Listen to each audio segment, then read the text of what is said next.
সে তার বাবার খুনের যে আসামি তাদের দ্বারা ধর্ষণের শিকার হয়, অপহরণ ও ধর্ষণের শিকার হন এবং তাকে প্রায় 20-25 দিন আটকে রেখে ধর্ষণ করা হয়। পরবর্তীতে তার মা তাকে খুঁজে না পেয়ে প্রথমে জিডি করেন এবং সে যখন এই ধর্ষকদের হাত থেকে পালিয়ে আসে তখন বিগত 11ই জুন 2023 তার মা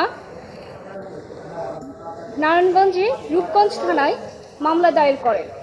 মামলাটিতে পরবর্তীতে তদন্ত রিপোর্টে 4 জন ধর্ষকের বিরুদ্ধে সত্যতা পেয়ে পুলিশ চার্জশিট দাখিল করে, যার পরিপ্রেক্ষিতে আদালত কগনিজেন্স অপরাধীদের বিরুদ্ধে অপরাধ আমলে গ্রহণ করে। অথচ 3 জন অপরাধীর বিরুদ্ধে চার্জ গঠন হলেও একজন অপরাধী জনাব রফিকুল, তিনি নারায়ণগঞ্জ বারের একজন আইনজীবী, তিনি ঘটনাস্থলে ছিলেন না। এই ডিফেন্সে ওনাকে ধর্ষণের মামলা থেকে অব্যাহতি দেওয়া হয়। পরবর্তীতে এই ধর্ষিতার মা নাসিমা বেগম, তিনি একজন গার্মেন্টস কর্মী, তিনি সুপ্রিম কোর্ট লিগাল এইডে এসে সাহায্য চান এবং সুপ্রিম কোর্ট লিগাল এইড মামলাটি আমাকে রেফার করে। এই মামলা চলাকালীন অবস্থায় লজ্জায় অপমানে মেয়েটি আত্মহত্যা করে।